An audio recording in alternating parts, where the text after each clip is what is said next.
थे जब आप आईआईटी की पढ़ाई करने के बाद, तो वहाँ पर क्या कर रहे थे आप? क्या नौकरी कर रहे थे और कैसा जीवन वहाँ पर था? क्या लाइफस्टाइल वहाँ पर जी रहे थे आप?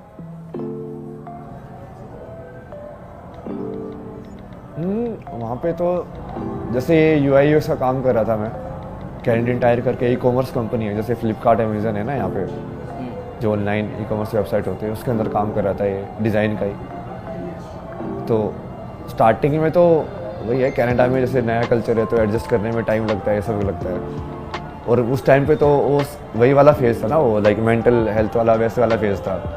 तो उस टाइम पे ही मैंने जैसे उसके लिए मेडिटेशन ये सब वाला योगा स्टूडियोज वगैरह जाता था मैं, बट वो योग करने के लिए नहीं जाता था। वो उस वक्त थोड़े आप परेशान रह रहे थे मेंटली, आप ये कह रहे हैं? हाँ, मतलब शांति के लिए जाता था। जैसे यार रात को नींद नहीं आती है तो अब उसमें कौन सी चीज़ मदद कर सकती है, कोई विचार बार बार घूम रहा है तो उस चीज़ को कैसे हटाएं, इन सब चीज़ों का जवाब ढूंढने के लिए। तो जो आप जिस चीज़ को आपने पूछा ना कि यहाँ पे कैसे आए, तो यही सब, जब तुम्हारे को सवाल आते रहते हैं तुम उसका जवाब ढूंढते जाते हो, तुम देखते हो कि कौन जवाब दे सकता है। तो मुझे तो जवाब यहीं पे मिला उसका, जिसको हम सनातन धर्म बोलते हैं। सनातन चल रहा है बस, जैसे महादेव चला रहे हैं वैसे ही चल रही है लाइफ। अच्छा, आपको पता ही होगा आजकल बहुत चर्चा है आपकी हर जगह।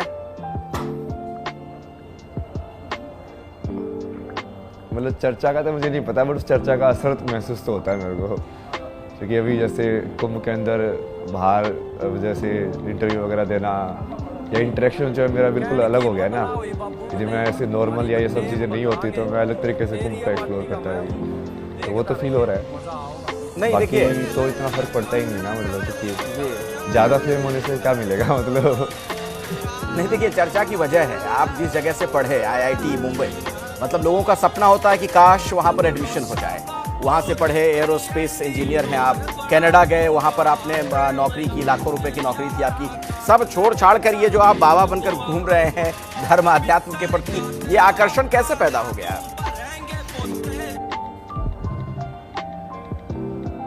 ये आकर्षण मतलब ये मान के चलो ना कि ये तो कहीं ना कहीं मेरे भाग्य में या मेरे प्रारब्ध में ही था। वैसे बहुत सारे चीज़ों में जब आप इस सवालों का जवाब ढूंढते हो ना कि ये इंसान में ये वाली भक्ति इसके ईश्वर के प्रति कैसे जगी, तो उसका जवाब वैसे आप देख सकते हो कि हाँ कहानी के अंदर ऐसा हुआ, बट कहानी के अंदर वैसा हुआ तो कहीं ना कहीं वो चूँकि उसका प्रारब्ध वैसा ही था। नहीं वो तो ठीक है, लेकिन मैं तो सवाल... मेरे साथ भी वो आध्यात्म की तरफ मैं गया। हाँ हाँ जी जी बोलिए। हाँ बोलिए, पूछिए, सवाल पूछिए। नहीं मैं आपसे अभय जी वही जानना चाह रहा था, क्योंकि एक आईआईटी का पढ़ा हुआ व्यक्ति, इंजीनियर, जो लाखों रुपए की सैलरी कमा भी रहा था, आगे भी हो सकता आपकी सैलरी और बढ़ती जाती, तमाम सुख सुविधाएं, भोग विलासिता, हर चीज़ आप चाहते तो जीवन में अर्जित कर सकते थे, वो बिल्कुल छोड़कर धर्म, आध्यात्म, संन्यास, ये बाबा बने आप जो घूम रहे हैं, कहीं कोई ऐसी चीज़ तो होगी जीवन में जिसकी वजह से आप मोटिवेट हुए होंगे, या इतना बड़ा परिवर्तन आपकी ज़िंदगी में आया? नहीं, जिस चीज़ की निरर्थकता आपको समझ में आ जाती है ना कि इस चीज़ की लाइक कुछ ज़्यादा वैल्यू है नहीं, जैसे पैसे की है, अब तुम ज़्यादा पैसे कमा के मतलब क्या क्या खरीद लोगे ऐसा, मतलब तो कम पैसे में भी वही चाय पीनी तो वही 10-15 रुपए की चाय है ना, मतलब खुशी तो वही देती है तुमको। तो फिर उससे तुमका ज़्यादा, उससे तुम्हारी खुशी या डिपेंडेंट नहीं रहती, तो कहीं ना कहीं तुम फिर कुछ और ढूंढते हो लाइफ के अंदर। जैसे इसको आप ऐसे ही समझ सकते हो कि आप मान लो 2 सेकंड के लिए खुश हो रहे हो किसी चीज़ को करके, गाड़ी खरीद के, घर के लेके, बहुत ज़्यादा पैसे कमा के, या जब आपकी सैलरी क्रेडिट हो रही है तो उस टाइम पे आप 2 मिनट के लिए खुश हो रहे हो या 1 घंटे के लिए खुश हो रहे हो। तो कौन सी ऐसी चीज़ है जिसको आप लेके पूरी लाइफ भर आनंद में रह सकते हो? तो कहीं ना कहीं आप उसकी खोज में जाओगे तो आध्यात्म में आएगा कि हाँ, ये जो पूरी संतुष्टि जो है उसके अंदर ही तुम परमानंद या हमेशा उस स्टेट में रह सकते हो, ना कि एक दो छोटी छोटी खुशियों के पीछे जब भाग जाओगे कि जो, क्योंकि उसमें तो वो रेस ही है। आप एक बार प्रमोशन लोगे, वो एक बार आपको थोड़ी सी खुशी होगी, या एक बार आप मान लो जैसे स्टार्टिंग में कोई चीज़ नई चीज़ कर रहे हो, कहीं पे घूमने गए, एक बार वो मुझे बढ़िया लगी, फिर से वो बोरिंग लगने लग जाएगी वही। तो ये इंसान का जो चित्त की वजह से जो सर्कल है ना, ये हमेशा चलता रहता है ऐसे ही। जब तुमको समझ में आता है कि यार कितनी बार करोगे सेम ही चीज़ तो फिर वो छूट जाती है ना अपने आप ही। आपके बारे में बहुत लोग बहुत कुछ जानना चाहते हैं, लोगों के मन में बड़ा बहुत कौतूहल है कि ऐसे अचानक से जीवन में इतना बड़ा परिवर्तन किसी के कैसे आ सकता है। तो आपकी पर्सनल लाइफ के बारे में भी थोड़ा मैं जानना चाहूँगा। आपके परिवार में कौन लोग हैं, कैसे हैं, आपका बचपन कैसा बीता, बाकी और नौकरी वगैरह कैसे आपने की? हाँ मतलब जैसे स्कूलिंग तो मैंने वहाँ से की ना, झज्जर से, हरियाणा से। उसके बाद कोचिंग लेके आईआईटी बॉम्बे से बीटेक किया एरोस्पेस इंजीनियरिंग के अंदर। फिर वो शिफ्ट किया इंजीनियरिंग से, मैं लाइक क्रिएटिव फील्ड्स इन सब के अंदर चला गया, फोटोग्राफी, फिल्म मेकिंग, एनिमेशन और बाकी जो graphic design, UI UX design, इन सब के अंदर। तो उसके अंदर काम किया। तो जो आप बोल रहे थे ना कि आप पैसे, तो जैसे पैसे वाला तो मैंने बीटेक में छोड़ दिया था कि पैसे से नहीं हो सकता, बट फिर मैं गया पैशन के ऊपर। फिर मैंने समझा कि यार पैशन से भी नहीं हो सकता, मतलब पैशन में भी वो परमानेंट कंटेंटमेंट या वो सब नहीं है। तो अब फिर वो उसके बाद ऐसे तुम ढूंढते जाओ ना, तो मेरी लाइफ में तो ऐसे ही हुआ, तुम आगे बढ़ते गए, हर एक चीज़ को ढूंढते गए कि अच्छा पैसे में भी ये चीज़ नहीं रखी है, इस पैशन में भी नहीं रखी है, तो फिर तुम कहाँ रखी है? तो अब लोग सोच रहे हैं ना कि वो अचानक है, वो अचानक नहीं है, वो धीरे धीरे तुम लाइक एक रास्ता होता है ना, मार्ग, उस मार्ग पे तुम हमेशा चल रहे होते हो, पर तुम्हारा फल जो होता है वो अचानक से मिलता है। जैसे पेड़ के ऊपर जो आम बना, वो आम बनने के लिए तो ऐसा नहीं है ना वो आम उसी टाइम पे लगा है। वो आम लगने के लिए पहले वो बीज था, उससे पूरा तना बना, फिर पत्तियाँ आई, पत्तियों से फिर वो पूरा लाइक फूल आया, फूल से वो आम बना, सब कुछ हुआ ना उसके लिए। बट वो लगता ऐसे है कि हाँ अब आम पैदा हुआ है इसके अंदर से, बट उसकी प्रक्रिया तो पूरी पहले से चल रही थी। नहीं, लेकिन अभय जी, ये विरक्ति का भाव कैसे आया जीवन में? क्योंकि जाहिर तौर पर आप भी कभी सोचते होंगे कि आपकी भी शादी हो, ब्याह हो, उस तरीके का जीवन जिए, शायद आपकी गर्लफ्रेंड भी रही होंगी, उस तरह का जीवन आपने जिया तो होगा ना कॉलेज लाइफ में? नहीं, बट शादी का तो मैंने कभी नहीं सोचा। मुझे हमेशा ऐसे लगता था कि मैं शादी तो मेरे से लाइक मैं करूँगा ही नहीं यार, मेरे से मुझे पता ही नहीं है कैसे रहना है। तो स्टार्टिंग में तो मैं वैसे ही सोचता था कि अब अपना, इसलिए मैं पैशन के ऊपर ज़्यादा फोकस था कि मुझे लगा कि लाइक तुम अपने काम को ही अपना जीवन का मकसद बना सकते हो, कि ये सब चीज़ों में पढ़ने के बजाय अपने काम को ही अपना धर्म बना के अपना मकसद बना सकते हो जीवन जीने का। तो इसलिए मैं वो पैशन के लिए बहुत स्ट्रॉन्ग गया, लाइक फोटोग्राफी के लिए, ये सब चीज़ों के लिए। फिर मुझे वो समझ में आया कि नहीं, उसको भी जीवन का मतलब नहीं बनाया जा सकता। तो आपका जो सवाल था ना कि आपने ये सब चीज़ों के बारे में सोचा होगा कि मुझे फैमिली, ये सब तो ख्याल कभी नहीं आया मेरे को कि हाँ मुझे फैमिली, वो फॉर्मेशन दिमाग में आई ही नहीं कि हाँ मैं इसको भोगूं। मैं कहीं पढ़ रहा था आपके बारे में, तो मैंने देखा कि आपके माता पिता बड़े चिंतित रहते हैं आपको लेकर, और शायद वो अपील भी आपसे कर रहे थे कि वापस लौट आओ। तो कभी माँ का ख्याल आता तो होगा, क्योंकि आप इकलौते उनके संतान हैं? नहीं, ये सब तो ये सब ख्याल नहीं, ख्याल वाली चीज़ है ना, ये बहुत लाइक क्या बताऊँ उसका मतलब मैं ख्याल मतलब उनका ख्याल आए, बाकी लोगों के माँ बाप का ख्याल ना आए, तो फिर वो वही स्पिरिचुअलिटी, आध्यात्मिकता वाली चीज़ें होती है ना। मतलब आप अपने माँ बाप को ज़्यादा ट्रीट कर रहे हो दूसरों के माँ बाप से, तो कहीं ना कहीं आप फिर से अलग अलग कर रहे हो ना चीज़ों को, आप समान भाव नहीं देख रहे हो। समान भाव तो तभी दिखेगा ना जब आप सब मनुष्य के अंदर, चाहे वो किसी भी रिश्ते के अंदर हो, वो एक एक भगवान को देख पाओ। नहीं, वो आपकी बात सही है, लेकिन माता पिता तो एक ही होते हैं, और शास्त्रों में भी इस बात का कई जगहों पर उल्लेख मिलता है कि सबसे ज़्यादा अगर किसी की सेवा इंसान को करनी चाहिए तो माता पिता की, माता पिता के प्रति उनका कर्तव्य भी होता है, सारी बातें कही जाती हैं। तो कभी आपको इन चीज़ों का दिमाग में नहीं आता, कभी ख्याल नहीं आता कि नहीं मुझे उनके लिए सोचना चाहिए था? नहीं, ये सब शास्त्रों में लिखा हुआ है, ये सब ना, ये लोगों ने 2-3 बात शास्त्रों की उठा के ना उसको फ़ायदे के लिए उठा, अपने ईगोइस्ट लाइक स्पेशली जो माता पिता हैं, क्योंकि माता पिता के पास बहुत स्ट्रॉन्ग अपॉर्चुनिटी होती है, क्योंकि बच्चा जो है वो कोरा कागज़ है, जो तुम उसको बताओगे वो सीख जाएगा।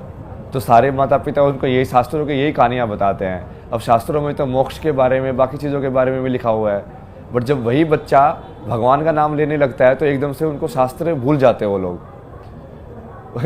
पर जब अपने बारे में अपनी फीलिंग बनाने की बात आती है कि हमें भगवान मानो, तब उनको सारे शास्त्र याद आ जाते हैं। नहीं, लेकिन राम जी तो वनवास चले गए थे ताकि वचन खाली ना जाए, पिता की बात थी तो। हाँ, तो राम जी के वनवास जाने की वजह से दशरथ की मौत हुई विरह के अंदर, तो क्या वो राम जी का वनवास जाना उनकी मौत का कारण नहीं बना?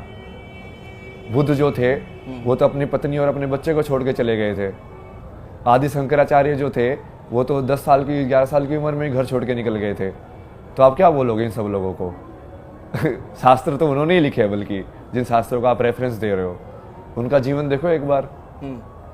अच्छा, मतलब तो आपकी कही बात के मुताबिक माता पिता के प्रति हमारा वैसा कोई कर्तव्य या कुछ नहीं होता, मतलब वो आप जैसा कह रहे हैं, मैं आपकी बात ही कह रहा हूँ, वो हमें गुमराह करते हैं, ऐसा कह रहे हैं आप, और उस बंधन में बांध के रखते हैं। नहीं, आज के माता पिता क्योंकि वो धर्म को भूल चुके हैं ना, इसलिए वो गुमराह कर रहे हैं।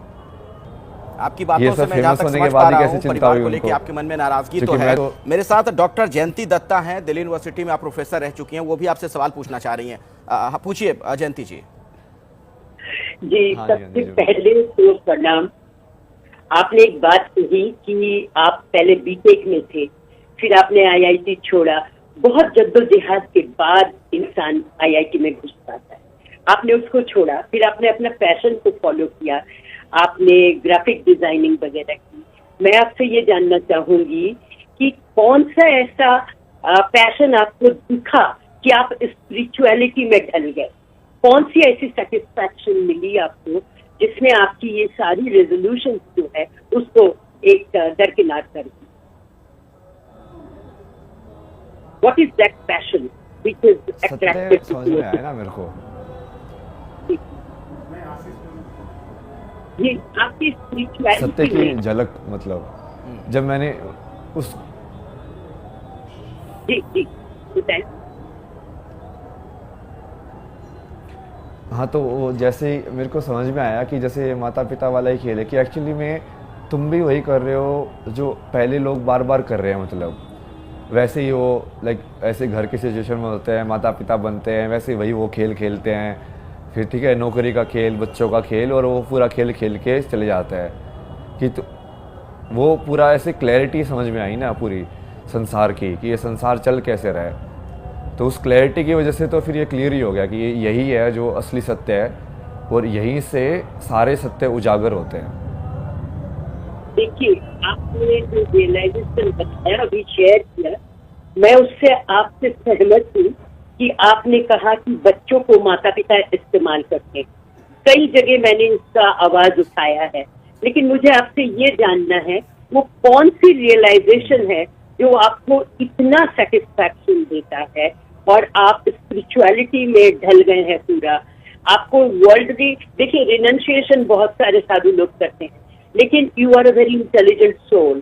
तो हमें वो जानना है जो हमें और किसी लोगों से शायद इतना कन्विंसिंग नहीं होगा, जो मुझे आप बता पाएंगे कि ऐसी कौन सी चीज है स्पिरिचुअलिटी में जो आप जैसे बंदे को रोक के रख देता है।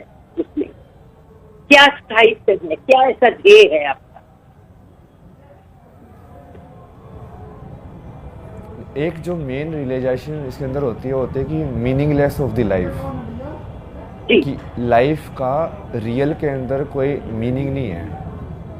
जब तुमको वो रियलाइज होता है तो तुम्हारा एक तो जो स्टोरी का जो भार होता है ना, तुम ये सोच रहे हो कि मेरी कहानी ऐसी होनी चाहिए, मेरी कहानी में पता नहीं ये लोग क्या सोचेंगे, मेरे जाने के बाद लोग क्या सोचेंगे मेरे बारे में, वो सब हट जाता है।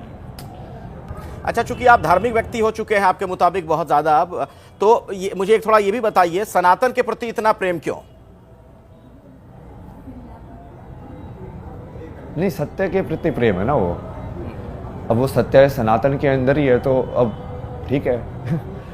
मतलब मेरा ऐसा कुछ नहीं है ना कि मैं भारत में पैदा हुआ तो इसलिए मैं भारत, या हिंदू पैदा हुआ तो हिंदू को ही सपोर्ट करूँगा।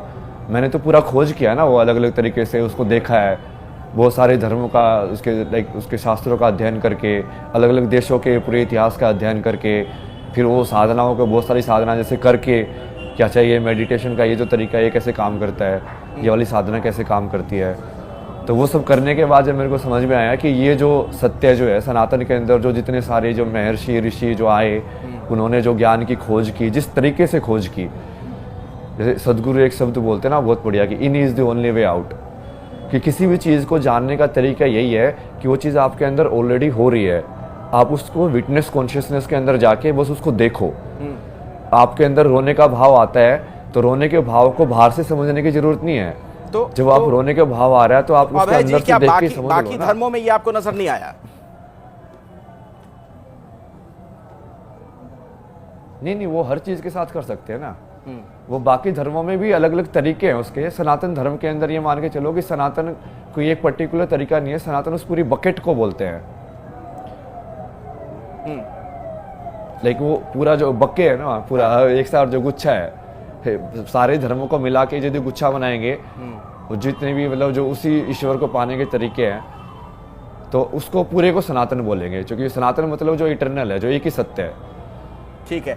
अब वो शब्द है, वो शब्द की परिभाषा हो सकती है कि आज के वक्त में थोड़ा बदल गई हो। मैं थोड़ा सा आपके बारे में जानना चाहता हूँ। आप जो कनाडा गए थे, मतलब जो एक ही सत्य है और उसके फिर वो अप्लाइड जो फॉर्म्स है वो अलग अलग हो रहे हैं जगह के अंदर।